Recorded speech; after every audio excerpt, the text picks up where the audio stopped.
আমরা বাঙালি আছি আমরা বাঙালি আছি দলে দলে চোখ দেন আজকে কোন অবস্থানে দলে দলে চোখ দেন ভারতের ভূমিপুত্র স্বাধীনতার উপকার বাঙালিকে বিদেশি অনুপ্রবেশকারী আখ্যা দিয়ে বাঙালির মনি ঋষিদের অপমানের বিরুদ্ধে আজকে আমরা বাঙালির কোন অবস্থানে দলে দলে চোখ দেন। এই গ্রামে পুনর্বাসন করা হলো না কেন? কেন্দ্রীয় সরকার রাজ্য সরকার জবাব চাই। আজকের গণঅবস্থান থেকে আবহাওয়া তুলুন। বাঙালি মনি ঋষিদেরকে অপমান করা মানছি না, মানব হচ্ছে কেন? কেন্দ্রীয় সরকার রাজ্য সরকার জবাব চাই, জবাব দাও।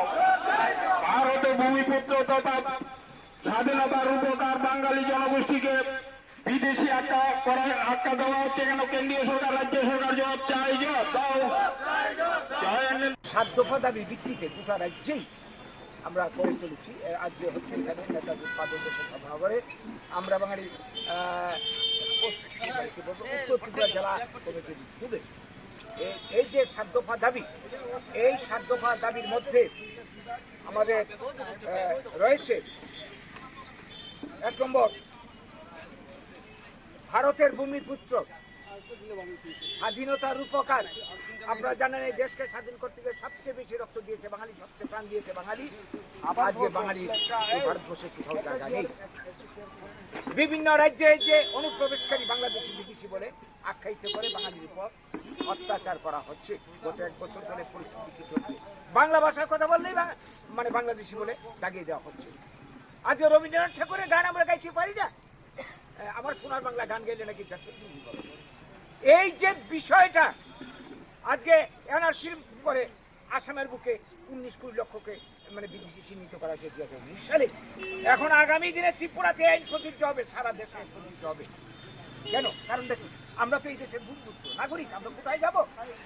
এই যে একটা প্ল্যান, রাজনৈতিক চক্রান্ত বাঙালি জাতকে ধ্বংস করার জন্য স্বাধীনতা করছে, তার প্রতিবাদে আমাদের বাঙালিদের পুনর্বাসনের দাবিতে 7 দফা দাবিতে আমরা আজকের এই গণঅবস্থান 1 নম্বর আমরা দাবি করেছি, ভারতের ভূমিপুত্র স্বাধীনতার উপকার বাঙালিকে কোনোভাবেই বিদেশি আখ্যা দিয়ে নির্যাতন বিতরণ করা চলবে না, এটি বন্ধ করতে হবে। 2, বাংলা ভাষা ভারতের সংবিধান স্বীকৃত ভাষা, ধ্রুপদী ভাষা, আন্তর্জাতিক স্তরে স্বীকৃত ভাষা।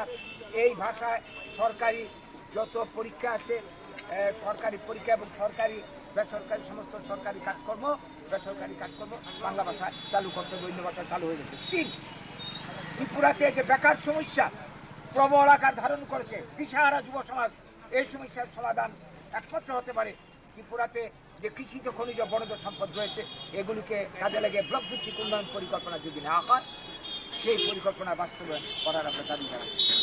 4 নম্বর, রাজ্যে এই যে নেশা বা ড্রাগ আজকে যুব সমাজকে ধ্বংস করে দিচ্ছে। রেল ওয়াগন ভর্তি করে এখন ড্রাগ আসছে, নেশা জাতীয় জিনিস আসছে, সরকার নির্বিকার। এই ধরনের ঘটনা ভূভারতে নেই। তো এই যারা অপরাধী, যারা ড্রাগ পাচারকারী দেখা যাচ্ছে, তাদের সঙ্গে শাসক দলের যুব সদস্য রয়েছে, তাই তো অবস্থা। অবিলম্বে তাদের বিরুদ্ধে রাজনীতি এবং বিচার না করে আইনত ব্যবস্থা নিতে হবে এবং যারা এই ধরনের ব্যবসায়ী যুক্ত তাদেরকে বিকল্প কর্মসংস্থানের ব্যবস্থা করতে হবে। 4, 5 নম্বর, আপনারা জানেন দেশভাগ স্বাধীনতার পর পাঞ্জাব ভাগ, বাংলা ভাগ হয়েছিল। পাঞ্জাবিদের উপযুক্ত ক্ষতিপূরণ দিয়ে পুনর্বাসন দেওয়া হয়। 47 লক্ষ পাঞ্জাবির জন্য 497 কোটি টাকা খরচা করা হয়। ভাইরাস 2 কোটি উদ্বাস্ত বাঙালির জন্য মাত্র 90 কোটি টাকা খরচা করা হয়। পাঞ্জাবিদের পুনর্বাসন দেওয়া হয় পাঞ্জাব, হরিয়ানা, দিল্লির মতো জায়গাতে। আর বাঙালিদের পুনর্বাসনের নামে নির্বাসন দেওয়া হয় দণ্ডকারণ্যে, উড়িষ্যার কারাহান্ডি মরুভূমিতে, মরিচাপিতে এবং কি বলবো আন্দামান নিকোবর। এই হচ্ছে বঞ্চনা, বিমাতৃসুলভ আচরণ। এই বাঙালিদের এই পুনর্বাসনে আজ পর্যন্ত সিপিএম, কংগ্রেস, বিজেপি কেউ কোনো কথা বলেনি। তাই বাধ্য হয়ে আজকে আমরা এই দাবি তুলছি। এই অসহায় বাঙালিগুলি ভারতের বিভিন্ন রাজ্যে বাঁচার তাগিদার ঘুরে বেড়াচ্ছে, তাদেরকে এখন বিদেশি অনুপ্রবেশকারী বলে তাদের উপর অত্যাচার করা হচ্ছে। এটা আমরা মেনে নেব না কোনো অবস্থাতেই। আমরা দাবি করছি পাঞ্জাবিদের মতো পুনর্বাসন দিয়ে ভারতের বুকে বাঙালিদের মানে বসবাসের ব্যবস্থা করতে হবে। আর 6 নম্বর দাবি, ভারতের এই যে কবি সাহিত্যিক, আপনারা জানেন কিছুদিন আগে আসামের মুখ্যমন্ত্রী বলে দিয়েছেন যে আমার সোনার বাংলা গান গাইলে নাকি দেশজুড়ি হওয়া যাবে। ভাবা যায়? রবীন্দ্রনাথ ঠাকুরের এই গান বিখ্যাত গান। এই গান আজকে মানে দেশ ছাড়িয়ে বিদেশে সব জায়গাতে ছড়িয়ে পড়েছে।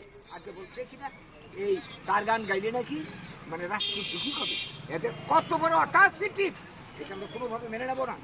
কিছুদিন আগে বললেন কি রাজা রামমোহন রায় সে নাকি ইংরেজের দালাল, ভাবা যায়? এটা বাঙালি বিদ্বেষ ছাড়া আর কিছুই না। বিজেপি চূড়ান্ত বাঙালি বিদ্বেষী সংগঠন। কাজেই এই উদ্যোগ বন্ধ না করলে গোটা দেশ জুড়ে আমরা আন্দোলন আমরা তৈরি করব। আমাদের যেটা 7 নম্বর দাবি, নেতাজির যে জন্মদিন, নেতাজির জন্মদিনকে জাতীয় ছুটির দিন হিসেবে আজ পর্যন্ত ঘোষণা হয়নি, করতে হবে অবিলম্বে। এবং নেতাজি যে মৃত্যু রহস্য নিয়ে এত বছর ধরে আজকে মানে আন্দোলন চলছে, বক্তব্য চলছে, দাবি চলছে, আজ পর্যন্ত তার কিনারা হয়নি। বিজেপি ক্ষমতা আসার আগে বলছিল তারা মৃত্যু রহস্য উন্মোচন করবে, অবিলম্বে তা করতে হবে।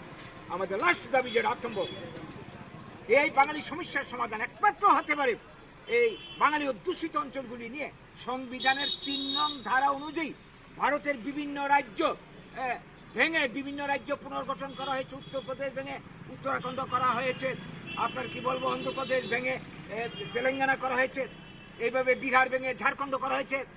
কেন বাংলার অঞ্চলগুলিকে পুনর্গঠন করা হবে না? এটা তো জাতীয় প্রতিশ্রুতি ছিল।